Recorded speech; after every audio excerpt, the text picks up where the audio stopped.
There we go.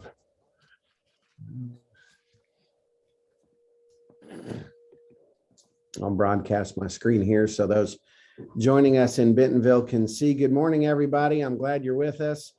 And we're going to go ahead and get to work on some things. Again, this is going to be a very basic tutorial day. I have something in my throat, so if I sound funny, yes, that's right. I do, but that's the way it is. I feel fine, so that's good. I'm going to go ahead and share my screen, and the first thing that we're going to get started on is the Google Drive. Now, in the Google Drive, you're going to find a lot of different things, but one of the most important things that you're going to find is your file. And your file looks like this. So you'll have pending, closed, current listings, current buyers, expired and terminated, real estate reviews, accounting, archives from previous years, and your HR file. In your HR file will be your tax documents, your training certificates from continuing ed and licensing. Your safety will be in there.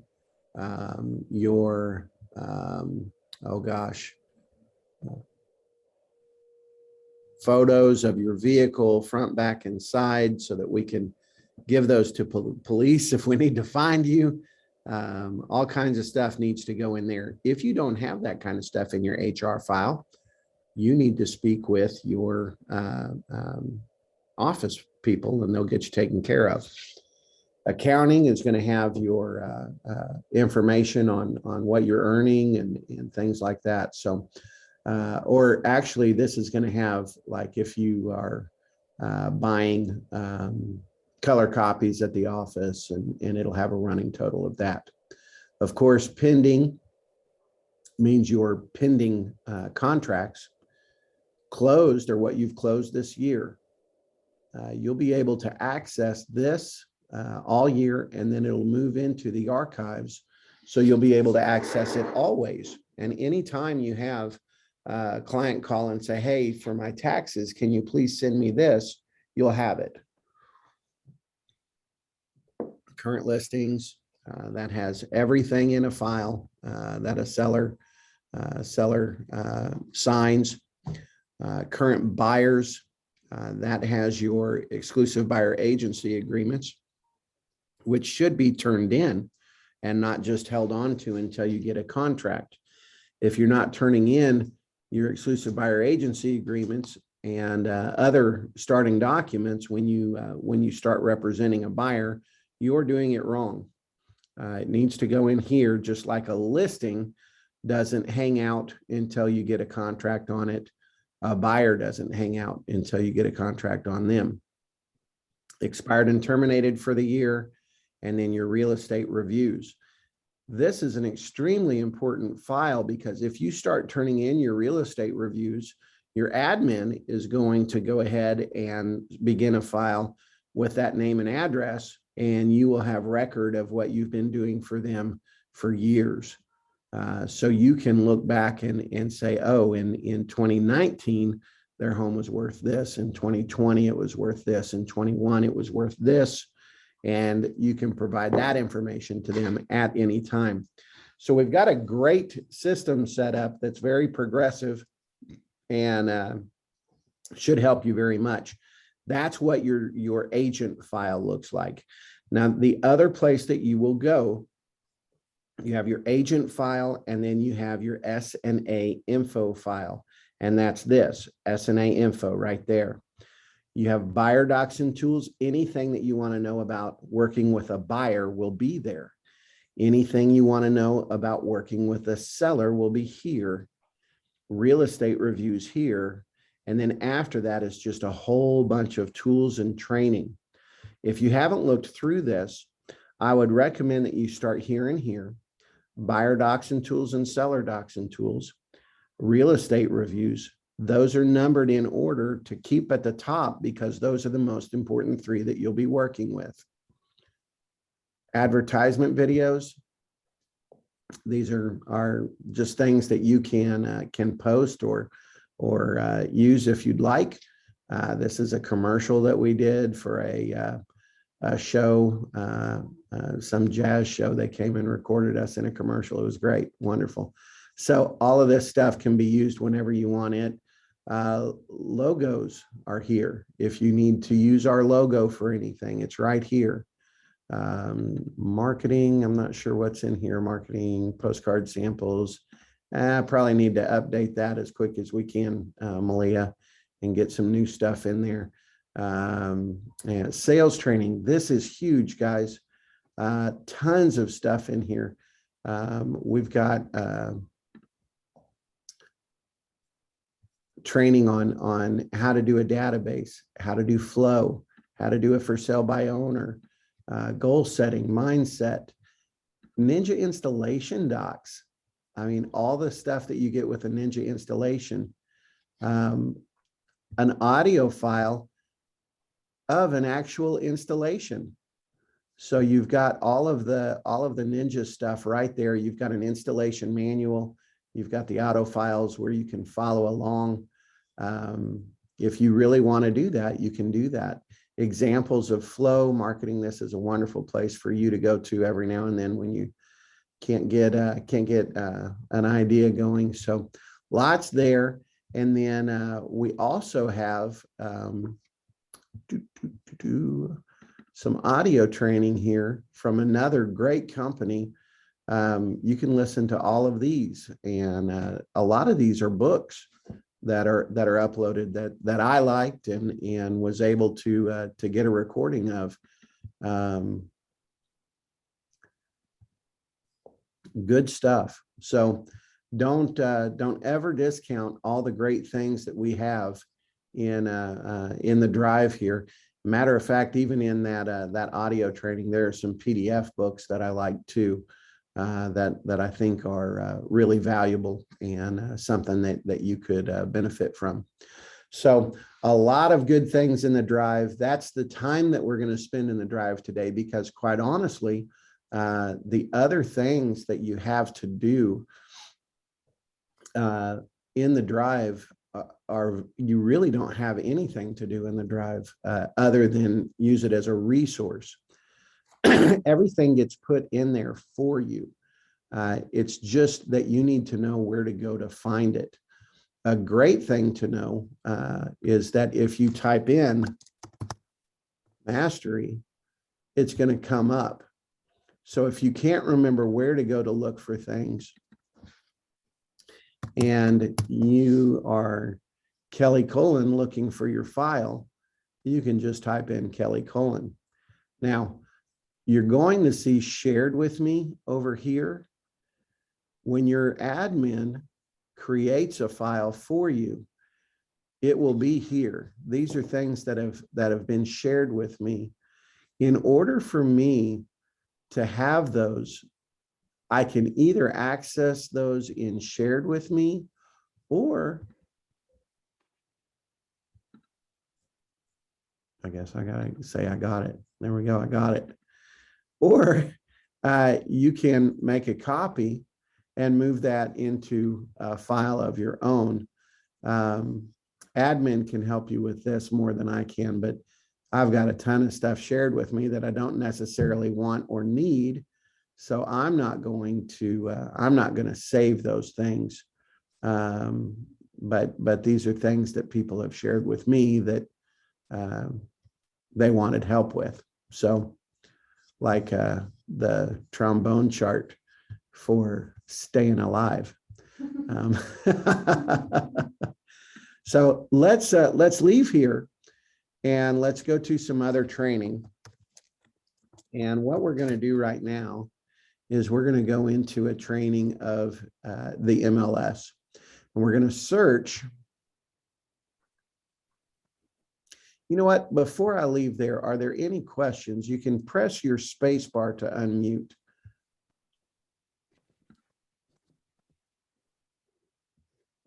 No questions? Okay, great. We'll move on then.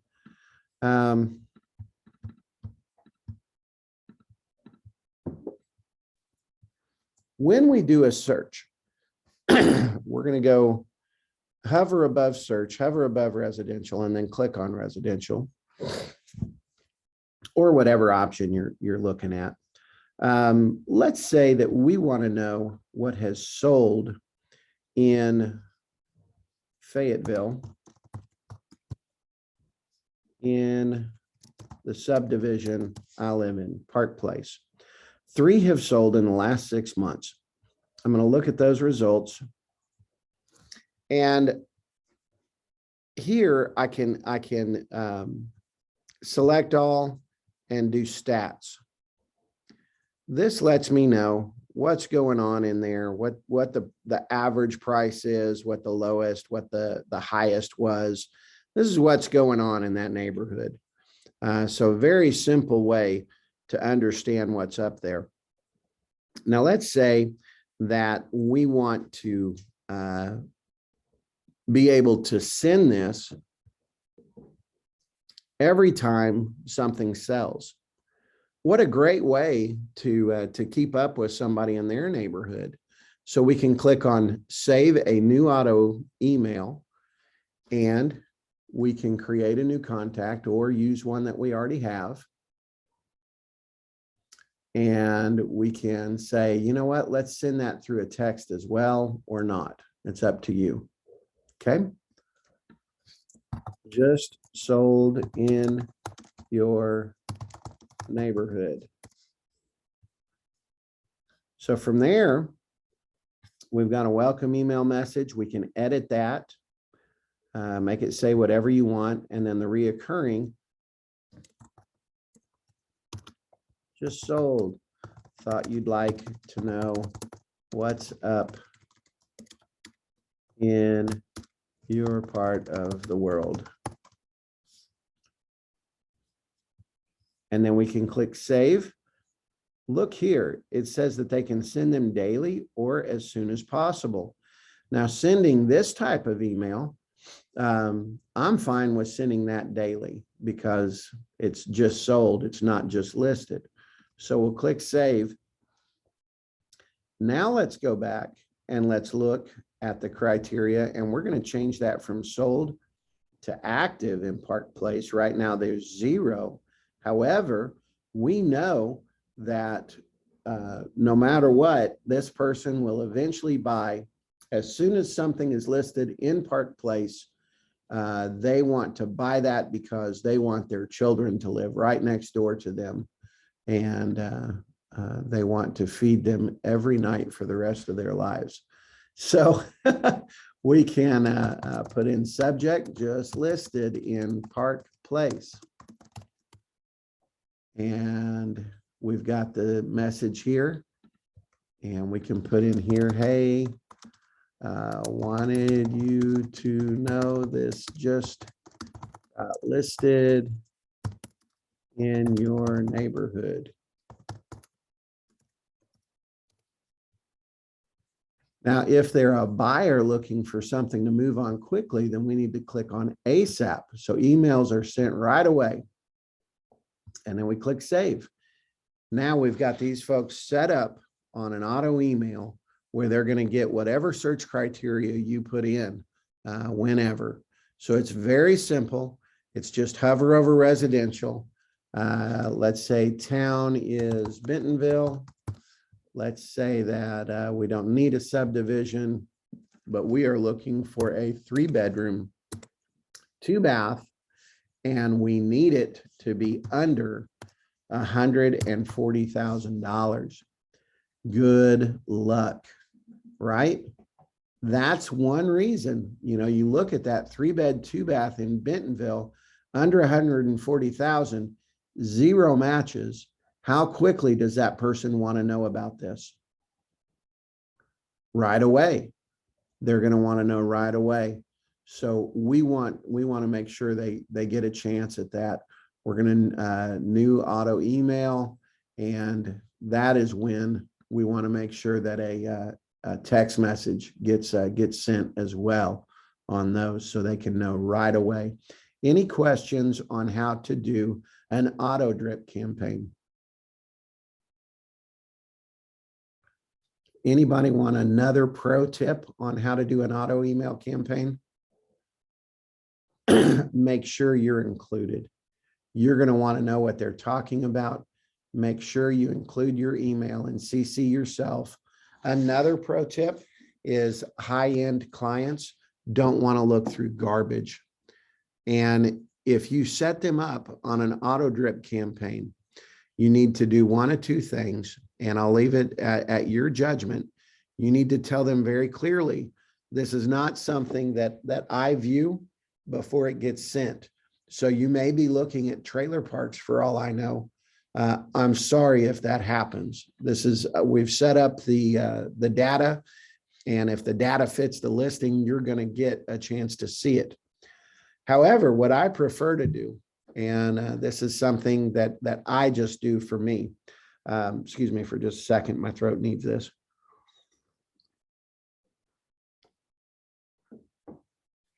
When I have clients that are particular about what they want, and they've been very clear about what they want, I do not set them up for an auto drip campaign. I set myself up for an auto drip campaign, and in the subject line, I say, Dennis Potts auto drip, and I send myself a text. So I'm getting notice as soon as their things come up. That does a couple of things. It keeps them from getting garbage. It also gives me reasons to call them every time something comes up and stay in touch with them. So a lot of folks like to use this auto drip to be hands off. I prefer to use auto drip to be hands on, and give me a reason to call people and stay in touch with them. So any questions on how to do an auto drip campaign? Any ideas that I maybe didn't have so far? I have a quick question. Yes, we have a question. So for the daily and monthly and ASAP, are those just all the new listings that they haven't, that just came on in that week? Or that Yes. month? So the first email will include everything currently available in that criteria. Every email after that will only include the newest, the latest and greatest. Got it. Yep. Okay. Anybody else? Well, this is going a lot faster than I thought it would.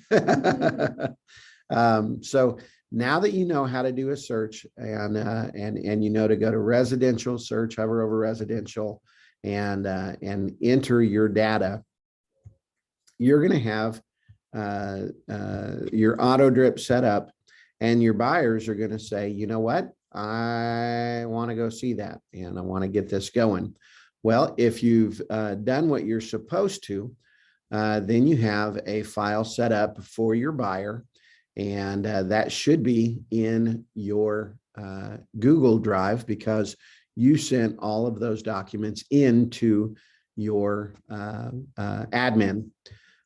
Where do we get those? That's the next thing. Where do we get those docs? How do we do it? So let's go to Form Simplicity. I'm thinking about the order that I'm doing things, and I probably should have started here. Who knows why we flow? Now we flow to recognize pain or pleasure. When pain or pleasure is recognized, and we know that they may have a need for real estate, what's the next step in the income chain?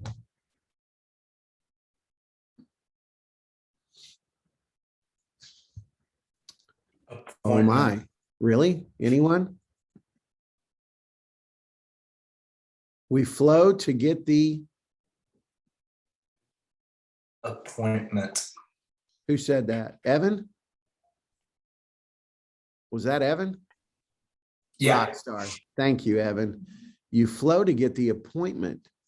Now, what we naturally want to do is we have people say, hey, we want to buy a house. And we say, great. When one comes on the market that you want, we'll go look at it.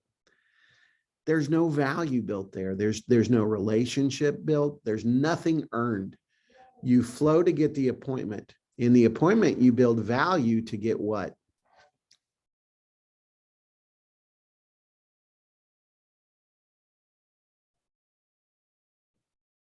Okay, we're going to have a sales class.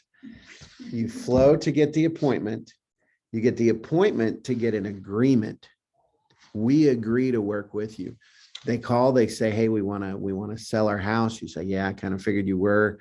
I knew that you got the promotion.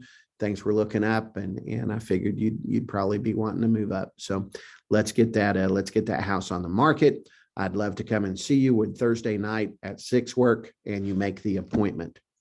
So you flow to make the appointment, get the appointment to get the agreement. It's very easy to see that you need that agreement when you're representing a seller. It's harder to see, but just as important to know, you need to get that agreement when you represent the buyer. The state requires it. They want your representation reduced to writing. So flow to get the appointment to get the agreement to get a contract. A contract is not a sale. It is a contract.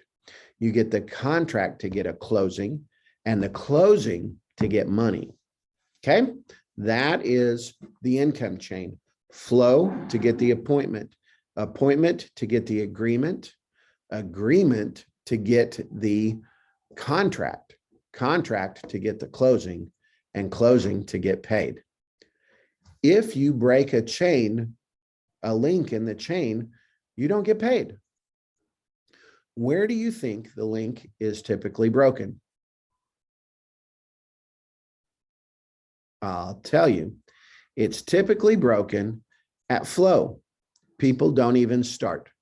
They don't start to flow, and they anticipate that someone will need them because they made a post on Facebook, and that's it. That's not how it works. And you have to flow. You have to flow and recognize pain or pleasure. And then they'll eventually talk to you about needing your services as a buyer's or seller's agent, or both. You get the appointment, and many times, and I've seen it and I've done it, many times people will get the appointment and everything is going great, and the agent is the issue and doesn't have the confidence to ask for the agreement. They think that they're doing something, that they're asking for something more than what it is. And that's not good. So those are the two most common places where the income chain is broken. Somebody says, I want to buy a house. You say, great, let me meet with you. You go through your buyer presentation and you talk to them about your process and how you work. And they say, that's perfect. That's exactly what we want. And as an agent, we say, well, I've already got them, so I'm not going to get them to sign this paperwork. When in reality, you're doing them a favor if you go ahead and get this paperwork done, because when it comes time for them to make an offer, they're going to have so much on their minds. They don't want that extra paperwork. So where do you get that extra paperwork when you're initiating? Let's act like we're representing a buyer. We're going to start a new transaction. We're going to call it 123 Big Boy Road. The transaction name, we're going to call it Billy Bob. And the property type we're going to say is a residential, and it's a purchase. So if you notice on my front screen, it had this right here for start transaction. I clicked it and it brought this up. I was able to put in stuff that I wanted. Now, what if we don't know? Well, we can just put the street addresses to be determined, residential purpose, and the name of the buyer. And then we get to choose down here what type of home they're looking for, what type of file we need. We have a lot of packets set up. These packets are here to help you know exactly what you need for every type of transaction you're going to have. It's got listing docs older than 78.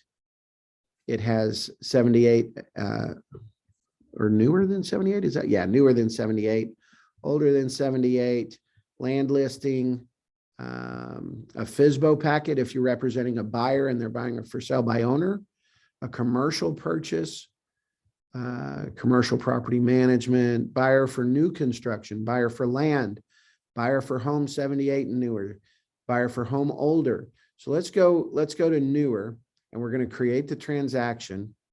And watch this, boom, we've got everything we need in the file now. It's actually also in order because we're going to start here with the buyer agency agreement.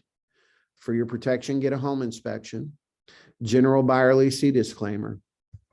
Those three and these two are the ones that we're going to get initially. So let's go in here and open the buyer agency agreement.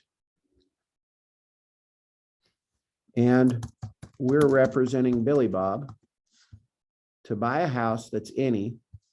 We're going to start today and we're going to go out 6 months. Our fee is here. We can represent both buyer and seller. And if they decide after this agreement expires that they do want to buy that house that we showed them and they haven't signed on with another agent, then they're saying that they would allow us to represent them still. Cancellation is 0. And this says that even if the amount offered to us is lower than the 3%, we will only take what the seller or listing firm is offering. We won't charge the buyer anything unless otherwise agreed to in writing.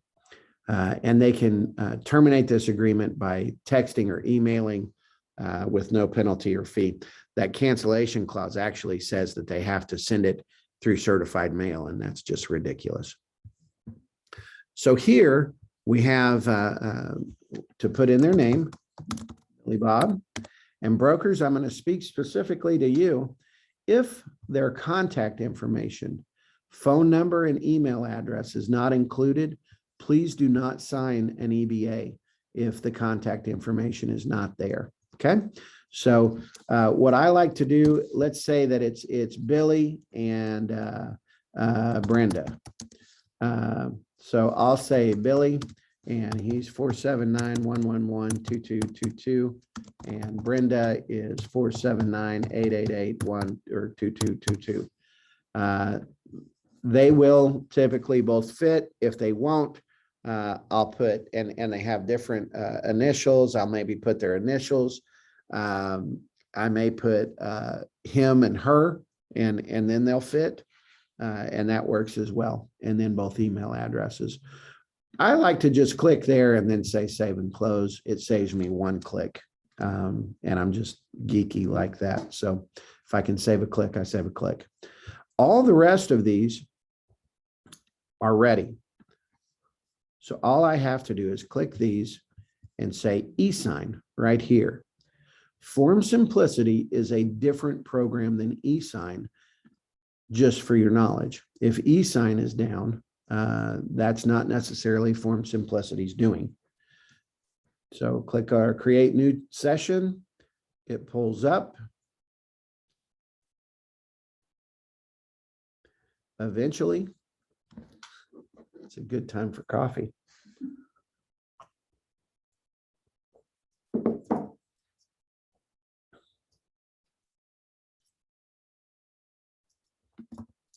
Wow. This is poor.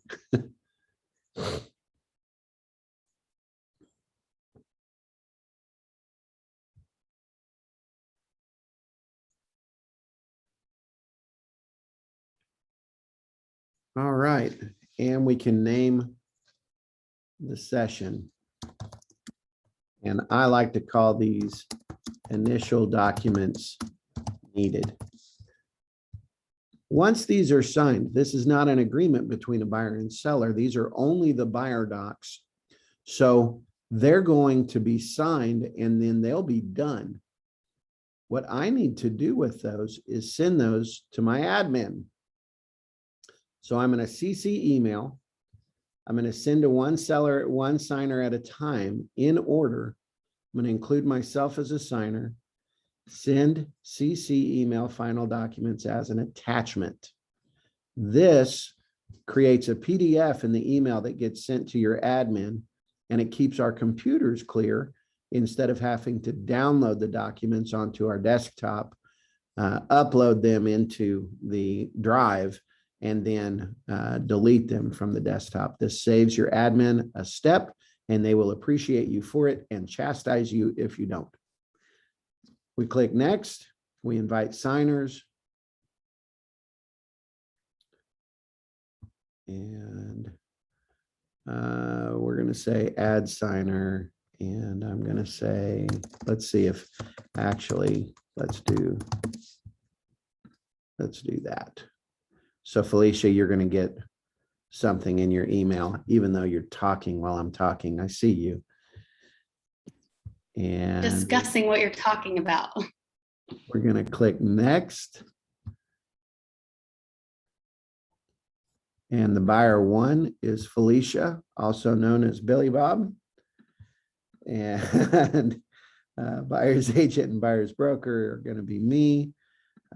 Yes, that's fine that others aren't included. Now, I'm going to show you something that you may or may not know about. If you hover here and click and apply a template, you can create templates for the buyer info sheet, for the seller info sheet, for Arkansas agency. You can create those so you don't have to drag and drop those. I'll show you what that looks like and where to go find that. But I have those set up. If I could set those up for you, I would. These are individual templates, so I cannot. Now, everything is set up. Everything is ready.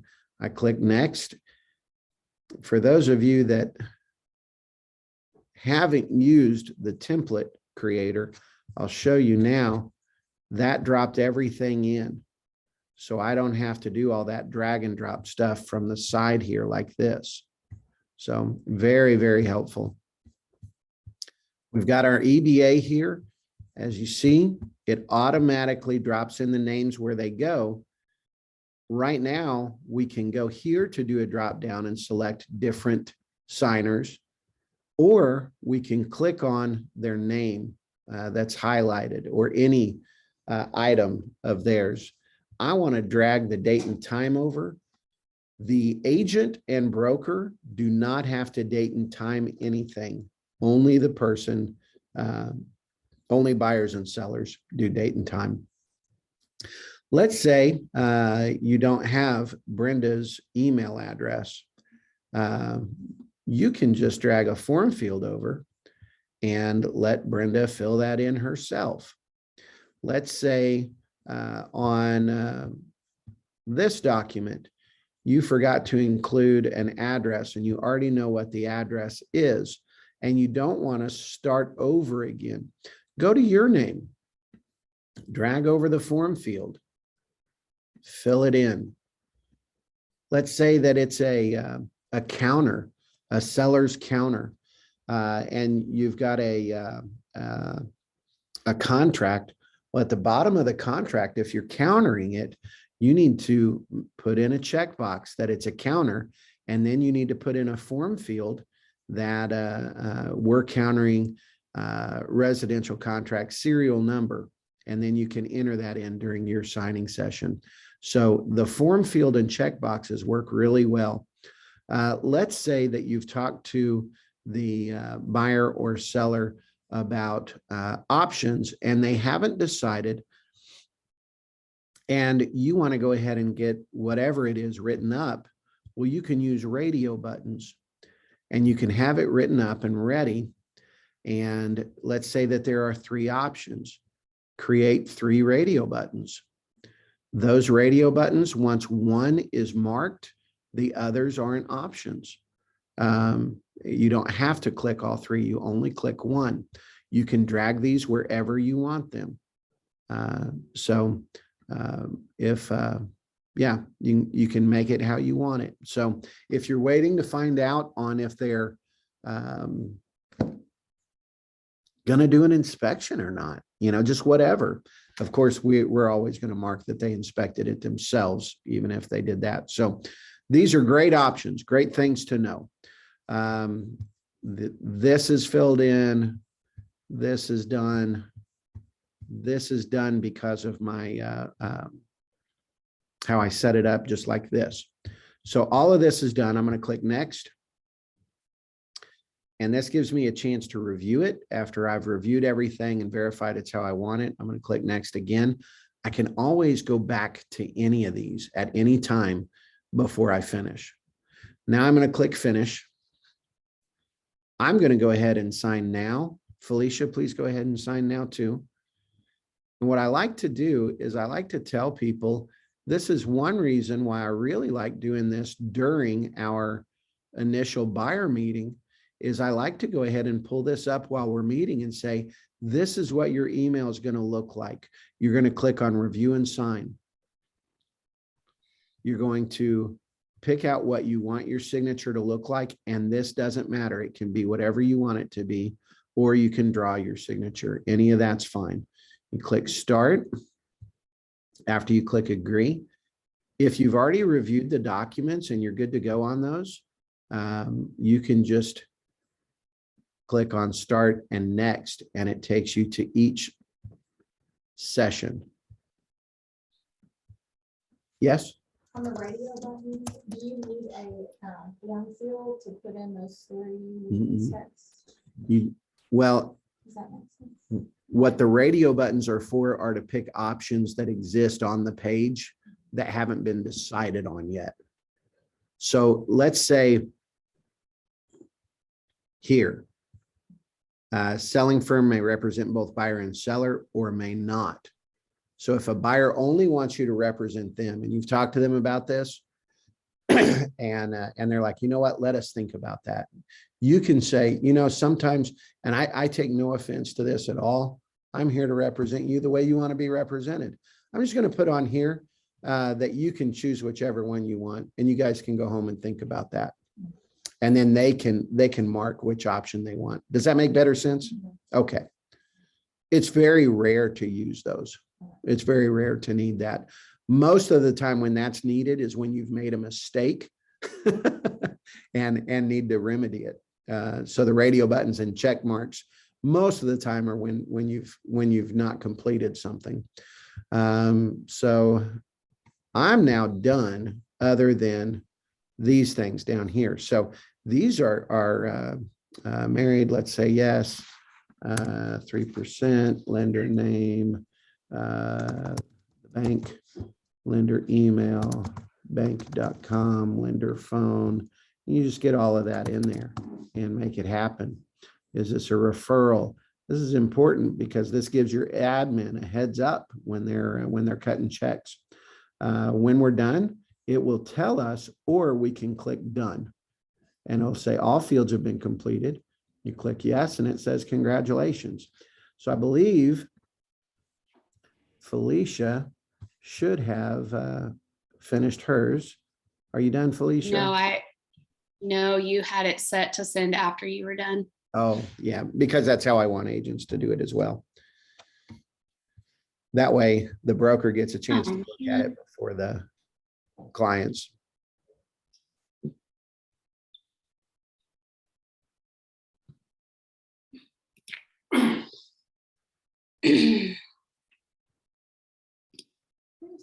Mm-hmm. So if we don't know, or if they don't know what the address is going to be at when they're filling in like the buyer paperwork, and it says older or younger, Mm-hmm. do you just click both boxes if you don't know whether it's going to be older or? So when you're setting up your file, the only difference between those two files is one has a lead-based paint pamphlet and one doesn't. Okay. I've actually really been considering just having everyone initial a lead-based paint pamphlet and being done with having two different files. And I have to set these up every year because we get new forms every year. Next year, there will only be one, and it'll have, well, there'll be two. There'll be a new construction and a residential, and they'll initial the pamphlet on our initial meeting, where we'll say, if you buy one that's older than 78, it could have lead-based paint. You'll initial this PDF in the signing session, just saying that you're aware of that. So how are we looking, Felicia? And All right. Do.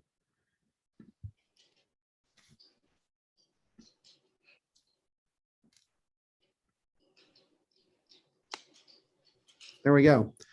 Signing completed, initial documents needed.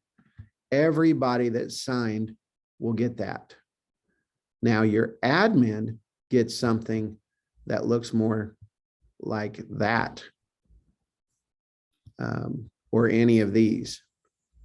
So when everything's done, they get something with all of these. Now I want to show you, it's so important to include that all together to save our admin time, because they can simply go here, add all to the drive, click organize, and go into your file.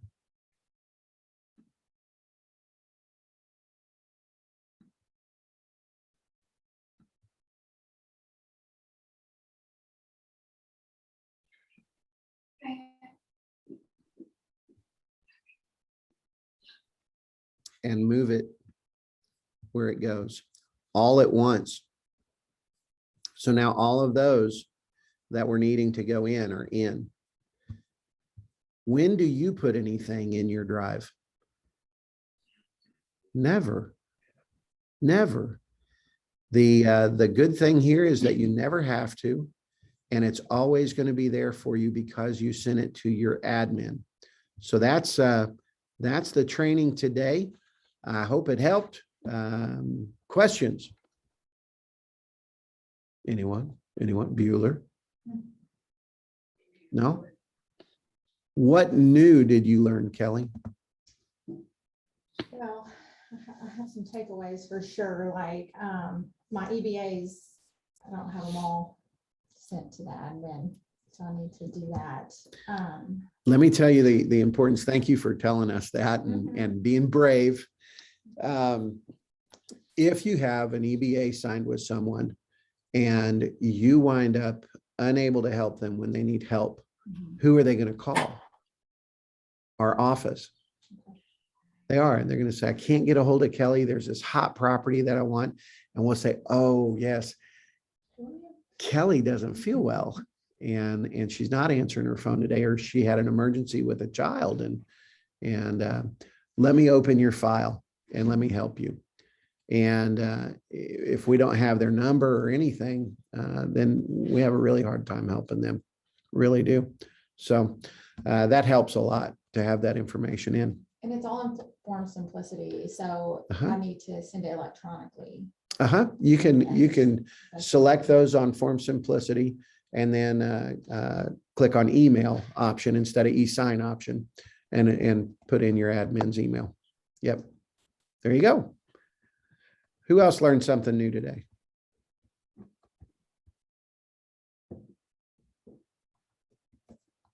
Yeah. Everything. Tana learned a lot today, and she's glad that this is recorded, and she'll go back and check that out. Anybody else learn anything new? Oh, come on. I gave you guys some really good stuff that you didn't know. How about the income chain? The income chain is one of the most important things that we're going to ever know in this brokerage. You flow to get the appointment. You get the appointment to get the agreement. You get the agreement to get a contract to get a closing, and closing to get paid. And if any of those chains break, you're not going to make any money. That's important. That's important. How about set yourself up on the auto drip campaign so that you can stay in touch with your clients more often instead of putting them on autopilot and provide value to them. That's a good tip that I saw when I said everybody went. So those are good things. What else? Anything else? All right. Well, I am going to hit stop recording, and I hope that this was valuable to you guys, and we'll see you soon. Oh, don't forget, before you sign off, when's our Thanksgiving meal? Felicia. October 20, November 23rd. November 23rd. Be there. Potluck. I will provide a honey baked ham and smoked turkey. So everything else. Me and Malia are going to set up a sign up genius so everyone can put in what they're bringing. So we don't have like 10 sides of mashed potatoes and that's it. I would like 10 sides of mashed potatoes. No, doesn't sound too bad. All right, guys. I love y'all. Thank you for being here today. I appreciate you. Have a great one.